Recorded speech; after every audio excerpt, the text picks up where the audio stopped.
Bienvenue dans l'actu africaine. Camarade président Vladimir Poutine, camarade président chef d'État africain, camarade chef de délégation, bonjour. C'est un honneur pour moi ce matin donc de prendre la parole ici et de vous passer donc le salut fraternel du peuple du pays des hommes intègres. C'est aussi le lieu pour moi, avant tout propos, de rendre grâce à Dieu, Dieu Tout-Puissant qui nous a permis de nous réunir ici ce matin en bonne santé pour parler de l'avenir et du bien-être donc de nos peuples. Je m'en vais m'excuser auprès des anciens que je pourrais vexer dans mes propos à venir. Africanité oblige, les droits d'aînesse, je me dois de m'excuser. Camarades, j'ai quelques questions donc de ma génération, mille et une questions qu'on se pose. Mais nous n'avons pas de réponse. Et il se trouve qu'ici, nous pouvons laver donc notre linge sale parce qu'on se sent en famille. On se sent en famille en ce sens que la Russie est une famille aussi pour l'Afrique. C'est une famille parce que nous avons la même histoire. La Russie a consenti d'énormes sacrifices pour libérer le monde du nazisme pendant la Seconde Guerre mondiale. Les peuples africains, nos grands-pères, ont été déportés de force aussi pour aider l'Europe à se débarrasser du nazisme. Nous partageons la même histoire en ce sens que nous sommes les peuples oubliés du monde. Qu'ils soient dans les livres d'histoire, dans les documentaires ou films, on tend donc à balayer le rôle prépondérant qu'a joué la Russie et de l'Afrique dans cette lutte contre le nazisme.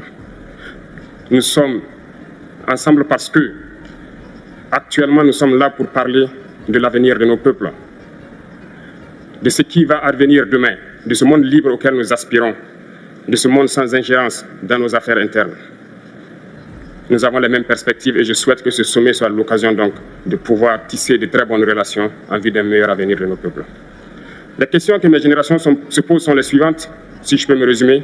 C'est de ne pas comprendre comment l'Afrique, avec tant de richesses sur notre sol, avec une nature généreuse, de l'eau, du soleil en abondance, l'Afrique est aujourd'hui le continent le plus pauvre. L'Afrique est un continent affamé.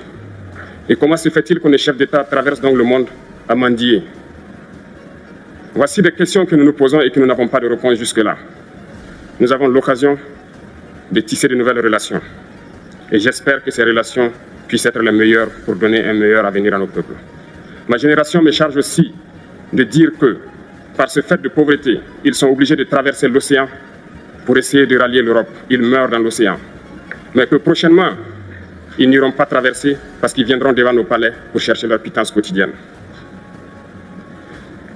Pour ce qui concerne le Burkina Faso, aujourd'hui, nous sommes confrontés depuis plus de 8 ans à la forme de manifestation la plus barbare, la plus violente du néocolonialisme, de l'impérialisme. L'esclavage qu'on tend encore à nous imposer.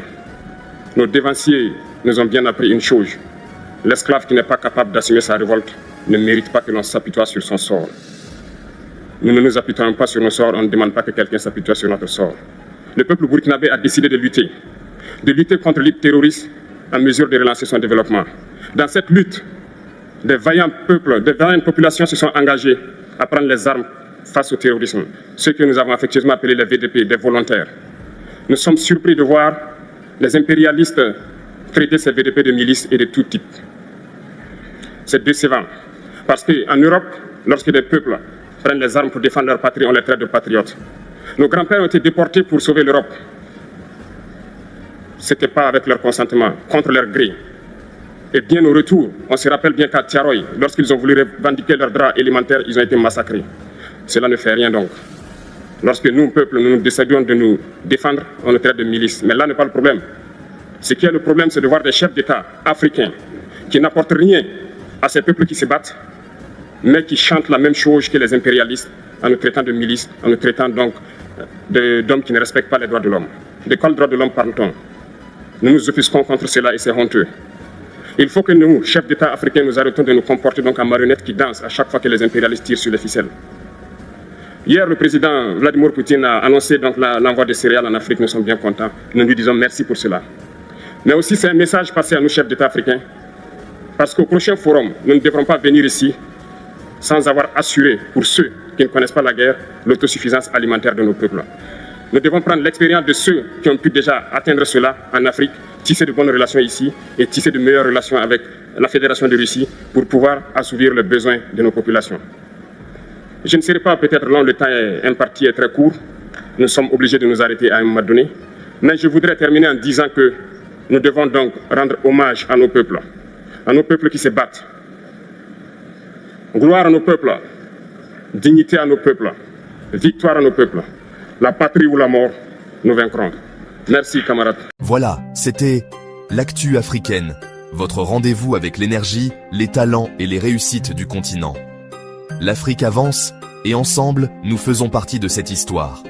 Si cette vidéo vous a inspiré, abonnez-vous, laissez un like et partagez autour de vous, parce que chaque voix compte pour faire rayonner notre continent.